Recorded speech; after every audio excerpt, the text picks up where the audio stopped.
François Hollande a fait de l'humour une véritable marque de fabrique. Derrière son air bonhomme et sa voix tranquille, l'ancien président de la République a toujours su manier l'ironie et les petites phrases avec un art consommé.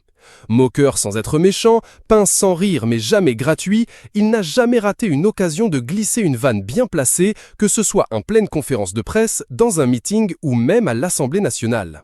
Ce sens de la répartie, souvent teinté d'autodérision, lui a permis de désamorcer certaines situations tendues ou, au contraire, de faire passer des messages politiques sous couvert de légèreté. Résultat, ces blagues, parfois piquantes, font régulièrement le tour des réseaux sociaux et déclenchent autant de rires que de réactions. Et la dernière en date ne fait pas exception. Sur les réseaux, plusieurs internautes ont interpellé l'ex-chef de l'État à propos d'un éventuel retour politique. L'un d'eux, avec humour, a même lancé « Qu'est-ce qui vous empêche de faire un comeback digne de Céline Dion ?» en clin d'œil à la cérémonie d'ouverture des JO de Paris 2024 qui a eu lieu le 26 juillet dernier.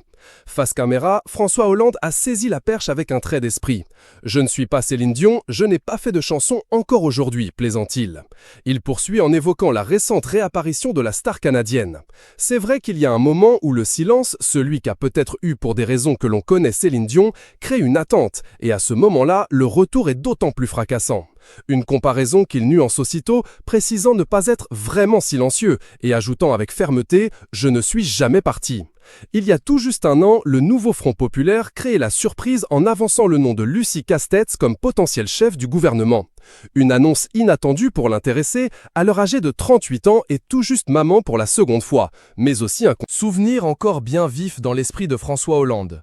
Comme l'a rapporté Le Figaro ce mercredi 23 juillet, l'ancien président n'a pas résisté à l'envie de glisser un trait d'humour, un brin piquant, à propos de cette haute fonctionnaire, qui s'est depuis faite discrète sur la scène politique.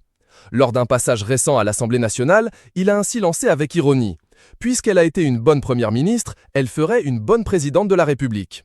Une boutade en référence à la candidature restée symbolique de Lucie Castetz à Matignon, qui a visiblement beaucoup amusé les députés, mais peut-être un peu moins la